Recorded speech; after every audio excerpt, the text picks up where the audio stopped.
Chers amis, nous méditons aujourd'hui le deuxième mystère joyeux, le mystère de la visitation de Marie à Élisabeth. Tournons-nous vers notre Père avec la préface de la fête. Vraiment, il est juste et bon de te rendre gloire, de t'offrir notre action de grâce toujours et en tout lieu, à toi, Père très saint, Dieu éternel et tout-puissant. En ce jour où nous célébrons la visitation de la bienheureuse Vierge Marie, nous voulons te chanter, te bénir et te glorifier. Car elle a conçu ton Fils unique lorsque le Saint-Esprit l'a couvrit de son ombre, et, gardant pour toujours la gloire de sa virginité, elle a donné au monde la lumière éternelle, Jésus-Christ, notre Seigneur. Par lui, avec tous les saints, nous osons dire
Nous méditons l'évangile de la visitation en Luc 1, 39, 56 et évoquerons ensuite la naissance de Jean-Baptiste et la réaction de Joseph.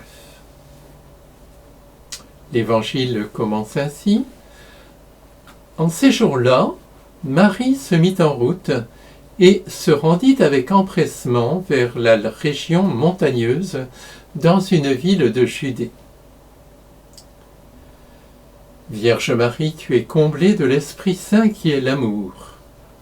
Dès que tu as appris qu'Élisabeth était enceinte, tu es partie, poussée par la charité, a dit saint Jean-Paul II, pour te rendre avec empressement auprès d'elle. Tu veux la congratuler, rendre grâce avec elle pour cette immense joie de sa maternité, et te mettre généreusement à son service, car sa fin de grossesse risque d'être difficile à son âge. En même temps, tu lui apportes Jésus, le Sauveur présent en ton sein, et te fais ainsi disciple missionnaire. Avec vous, Sainte Marie et Sainte Élisabeth, nous rendons grâce à Dieu pour le don merveilleux de la maternité, et nous confions à sa miséricorde les femmes qui ne peuvent ou ne veulent pas avoir d'enfants, et également les 200 000 qui avortent chaque jour dans le monde. Je vous salue Marie, pleine de grâce. Le Seigneur est avec vous. Vous êtes bénie entre toutes les femmes. Et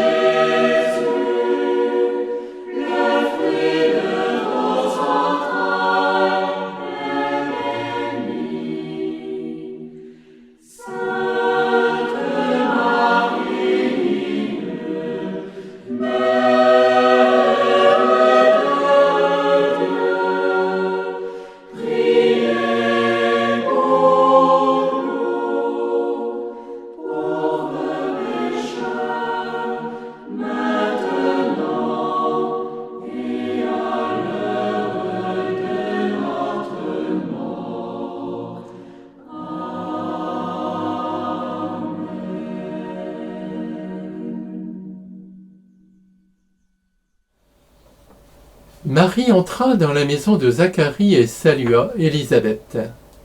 Or, quand Élisabeth entendit la salutation de Marie, l'enfant tressaillit en elle. Comblée de grâce, lorsque rempli d'amour et de joie, tu es arrivé auprès de ta cousine Élisabeth, tu l'as saluée avec effusion. À ce moment, Jésus a communiqué l'Esprit Saint au petit Jean dans le sein de sa mère, comme l'ange l'avait annoncé à Zacharie dans le temple. Ainsi, le Christ a fait de son précurseur un prophète. Alors Jean a tressailli d'allégresse, comme jadis David avait bondi d'allégresse devant l'arche d'alliance qu'il emmenait à Jérusalem. Vierge Marie, tu es l'arche de la nouvelle alliance que Jésus réalise en toi, entre Dieu et l'humanité. Et tu nous apportes le Sauveur, béni sois-tu. Je vous salue Marie, pleine de grâce. Le Seigneur est avec vous. Vous êtes bénie entre toutes les femmes. Et Jésus, le fruit de vos entrailles, est béni. Sainte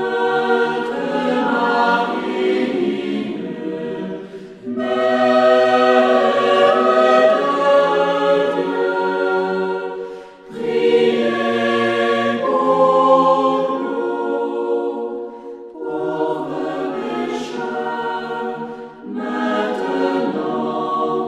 et à l'heure de notre mort.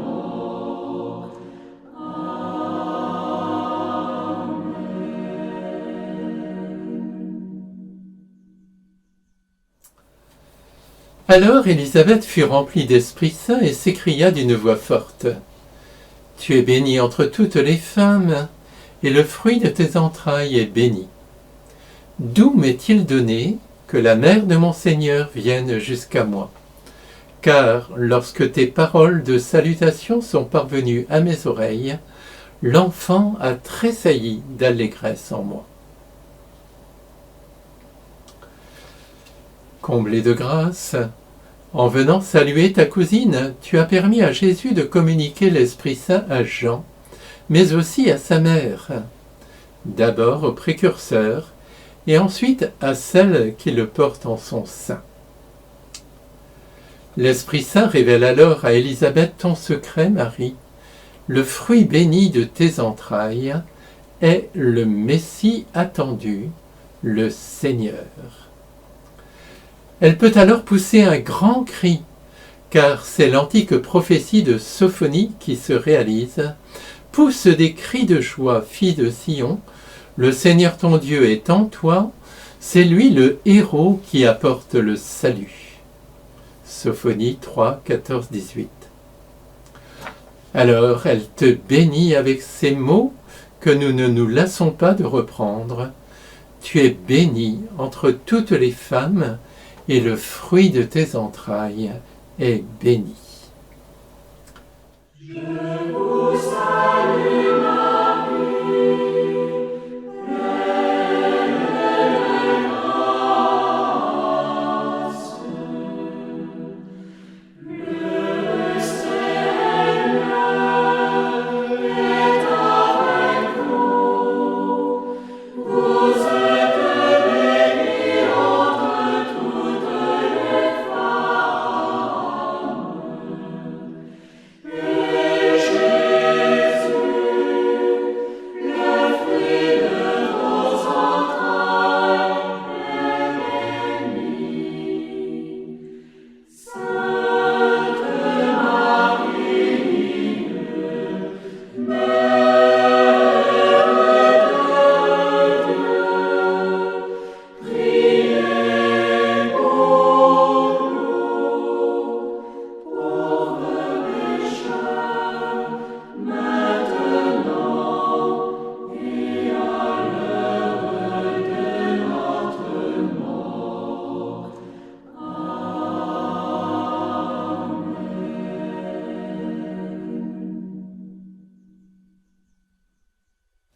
Élisabeth ajouta « Heureuse celle qui a cru à l'accomplissement des paroles qui lui furent dites de la part du Seigneur. » Un jour, une femme au milieu de la foule s'est écriée à l'adresse de Jésus « Heureuse la mère qui t'a porté en elle et dont les seins t'ont nourri. » Luc 11, 27. Comblée de grâce, ta grandeur insurpassable vient non pas d'abord de ce privilège, mais de ce que tu as cru à l'accomplissement de la promesse de l'ange. Au contraire d'Ève, qui a cru aux paroles perfides du serpent et s'est défiée de Dieu, tu as cru à la parole de Dieu et tu es devenue la mère du Sauveur. Toi, la mère des croyants, selon l'expression du catéchisme au numéro 2676, toi, notre parfait modèle, intercède pour que grandisse notre foi et qu'ainsi le Christ habite toujours plus en notre cœur par la foi, comme le souhaite saint Paul en Éphésiens 3,17. Je vous salue.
Marie dit alors, « Mon âme exalte le Seigneur, exulte mon esprit en Dieu mon Sauveur. Il s'est penché sur son humble servante, désormais tous les âges me diront bienheureuse. Le Puissant fit pour moi des merveilles, saint est son nom. » Vierge Marie, les paroles d'Élisabeth ont rempli ton cœur d'une joie divine.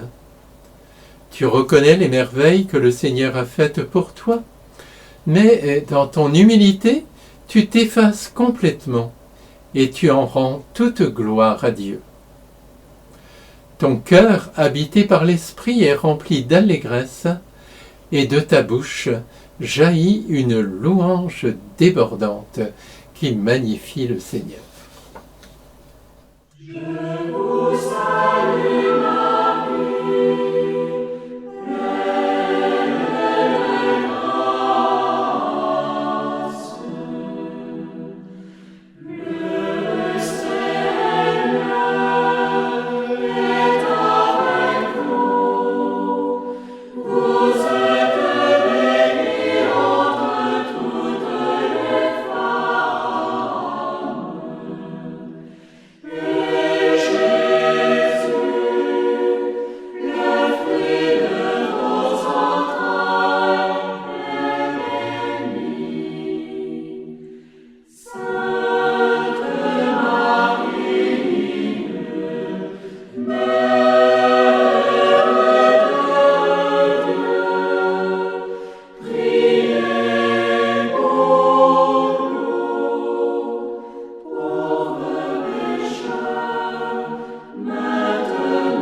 Marie resta avec Élisabeth environ 3 mois.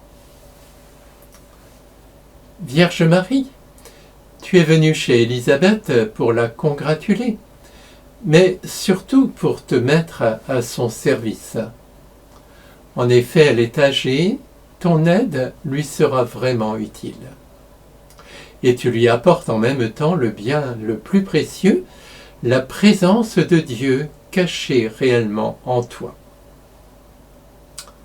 Tu deviens ainsi pour nous le modèle de la vraie charité, de cet amour qui se nourrit de la rencontre avec le Christ et qui rend service, comme dit Paul en 1 Corinthiens 13,4.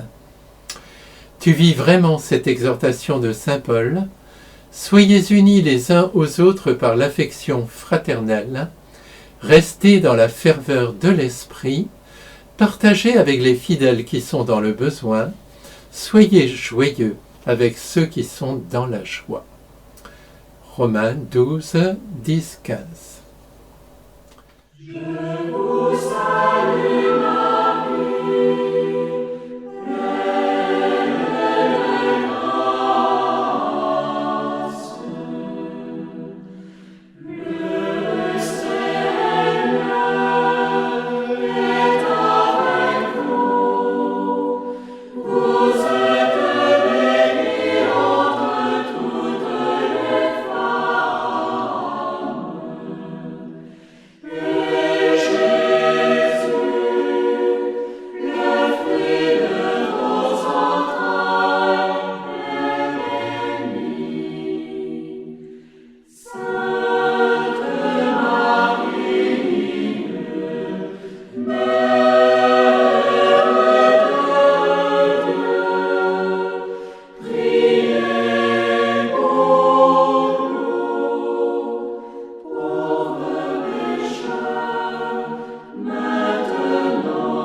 Vierge Marie, tu étais sans doute présente au moment de la naissance de Jean-Baptiste.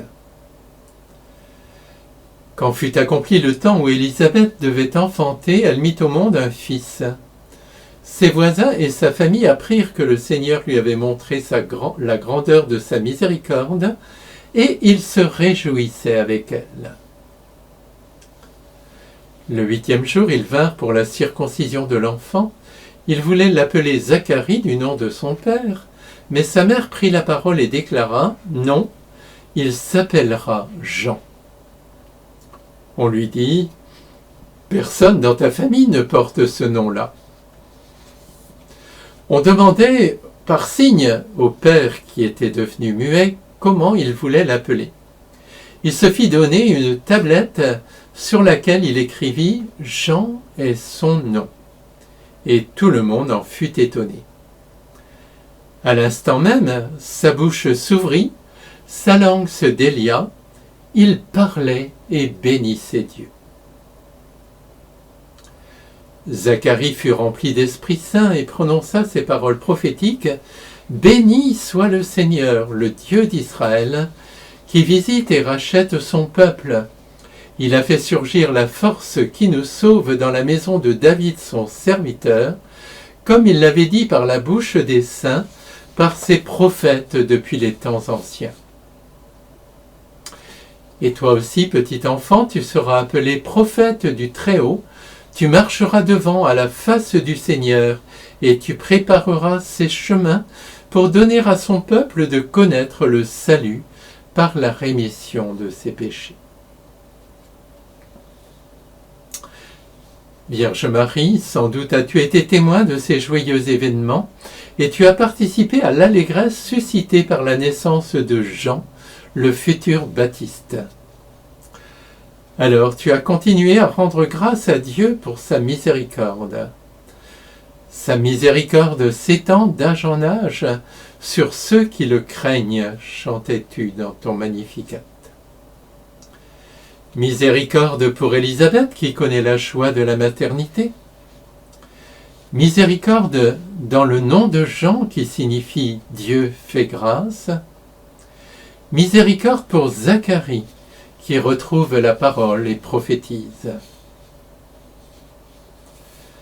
En écho à ton Magnificat, Zacharie bénit Dieu pour le salut promis qui déjà se réalise, car le Sauveur est en toi, comblé de grâce. Et il révèle la vocation de Jean, son fils. Celui-ci sera le précurseur du Messie. Oui, vraiment, nous pouvons nous réjouir avec cette famille et rendre gloire à Dieu pour sa miséricorde. Je vous salue Marie,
Zacharie prophétise la venue imminente du Sauveur.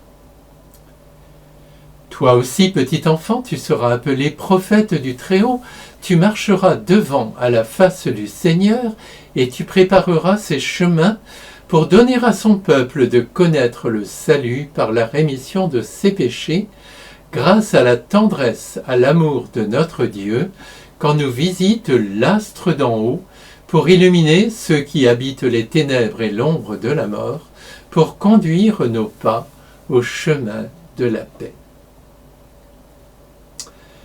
Vierge Marie, toi qui étais nourrie de la parole de Dieu, lorsque tu as entendu les paroles inspirées de Zacharie, sans doute te sont revenues les prophéties anciennes annonçant le Messie comme un astre.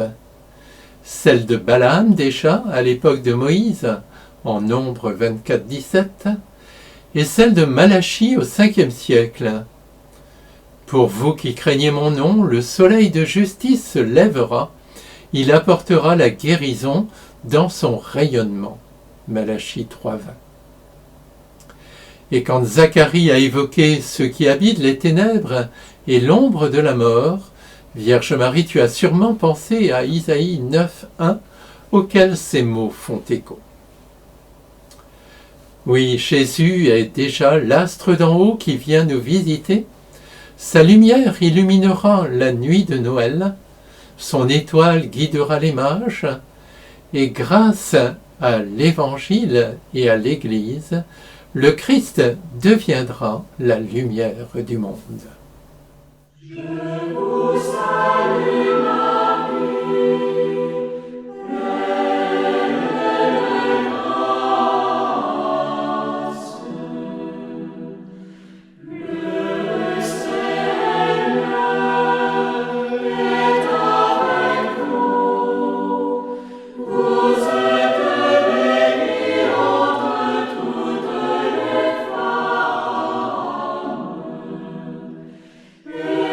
Je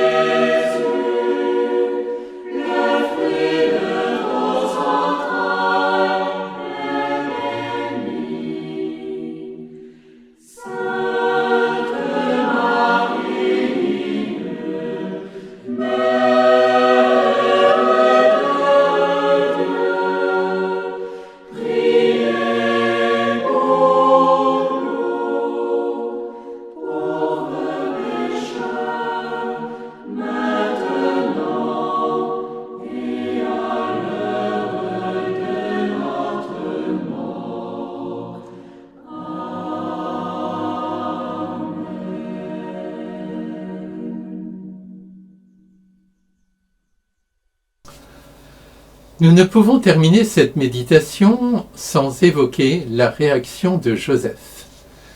C'est Matthieu qui nous la donne en 1, 18, 24.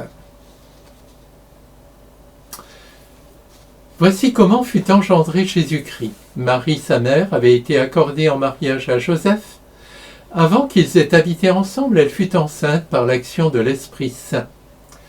Joseph, son époux, qui était un homme juste et ne voulait pas la dénoncer publiquement, décida de la renvoyer en secret.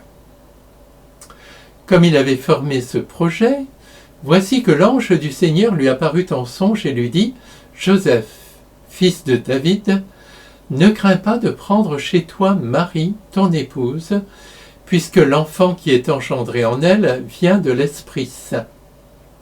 Elle enfantera un fils, et tu lui donneras le nom de Jésus, c'est-à-dire le Seigneur sauve. Car c'est lui qui sauvera son peuple de ses péchés. »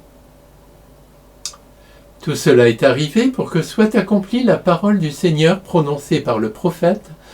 Voici que la Vierge concevra et elle enfantera un fils, on lui donnera le nom d'Emmanuel qui se traduit Dieu avec nous.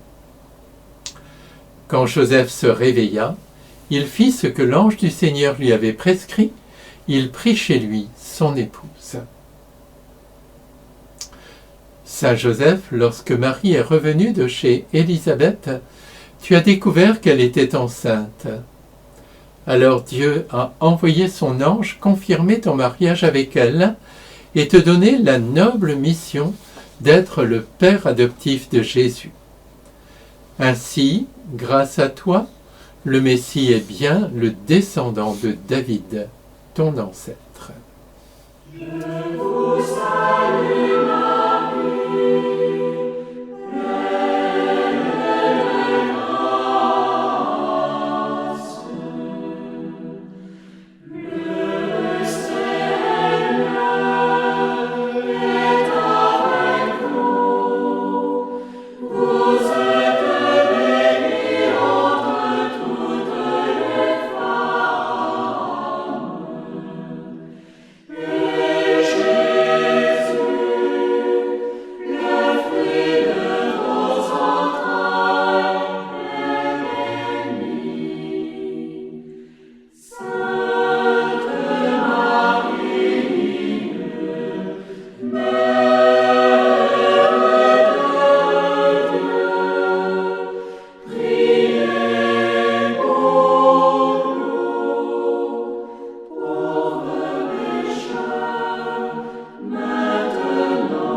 Quand Joseph se réveilla, il fit ce que l'ange du Seigneur lui avait prescrit, il prit chez lui son épouse. Mais il ne s'unit pas à elle jusqu'à ce qu'elle enfante un fils auquel il donna le nom de Jésus. Vierge Marie, tout a été clarifié par Dieu. L'enfant que tu portes, conçu de l'Esprit Saint, est le Fils de Dieu, et Joseph, ton époux, en sera le père nourricier. Comme toutes les mamans, tu te prépares à la naissance de l'enfant qui se forme en toi, et tu l'aimes de tout ton amour de maman. Et en même temps, tu médites les paroles de l'ange. L'enfant s'appelle Jésus, le Seigneur sauve. L'ange a précisé à Joseph que c'est lui qui sauvera son peuple de ses péchés. Comment cela se fera-t-il ? Jésus est le Messie attendu. Sera-t-il roi comme David ? Cela paraît peu vraisemblable. De quelle royauté s'agira-t-il ? Jésus est le Fils de Dieu. Ton Fils est le Fils de Dieu. Seule une grâce toute spéciale peut te permettre de réaliser ce mystère insondable.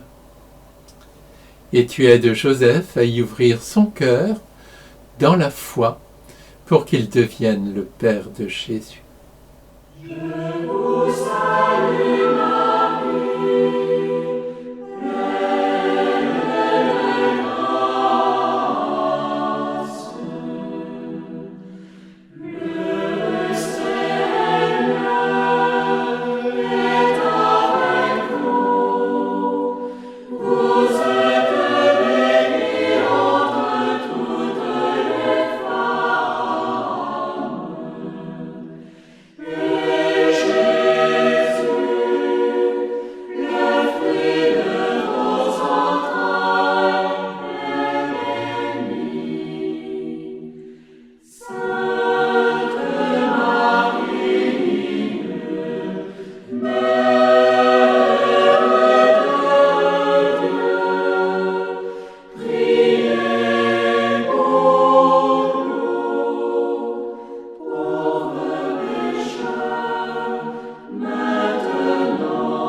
Tournons-nous vers Joseph, qui vient de recevoir la mission d'être le père adoptif de Jésus. L'ange du Seigneur lui dit : « L'enfant qui est engendré en elle vient de l'Esprit Saint. Marie enfantera un fils, et tu lui donneras le nom de Jésus, c'est-à-dire le Seigneur sauve, car c'est lui qui sauvera son peuple de ses péchés. » Joseph, homme juste, en prenant chez toi Marie et en nommant son enfant, tu deviens légalement le Père de Jésus. Heureux es-tu d'avoir été choisi par Dieu, source de toute paternité, Éphésiens 3,15, pour être son représentant sur terre auprès de son divin Fils. Quand tu lui as dit oui, il t'a donné part à son amour infini pour Jésus et t'a comblé de toutes les qualités nécessaires pour ta mission de père. Saint Joseph, modèle des pères, intercède pour les pères de la terre. Qu'à ton exemple, et avec le secours du Saint-Esprit, ils remplissent leur belle mais difficile mission auprès de leurs enfants. Nous t'en prions. Je te salue Joseph, toi que la grâce divine a comblé, le Sauveur a reposé dans tes bras et grandi sous tes yeux. Tu es béni entre tous les hommes, et Jésus, l'enfant divin de ta virginale épouse, est béni. Saint Joseph, donné pour Père au Fils de Dieu, prie pour nous dans nos soucis de famille, de santé et de travail, jusqu'à nos derniers jours, et daigne nous secourir à l'heure de notre mort. Amen. Concluons notre méditation. Le mystère de la visitation est le mystère de la charité. Celle-ci trouve sa source dans le Père, s'est incarnée en Jésus et nous est communiquée par l'Esprit Saint. C'est pourquoi nous disons gloire au Père et au Fils et au Saint-Esprit, comme il était au commencement, maintenant et toujours, et dans les siècles des siècles. Amen. Et nous prenons la prière finale, la prière de la collecte de la messe de la Visitation. Dieu Tout-Puissant, tu as inspiré à la Vierge Marie, qui portait en elle ton propre Fils, de visiter sa cousine Élisabeth. Accorde-nous d'être dociles au souffle de l'Esprit, afin que nous puissions nous aussi te magnifier éternellement, par Jésus-Christ, ton Fils, notre Seigneur, qui vit et règne avec toi, Père, dans la communion du Saint-Esprit, pour les siècles des siècles. Amen.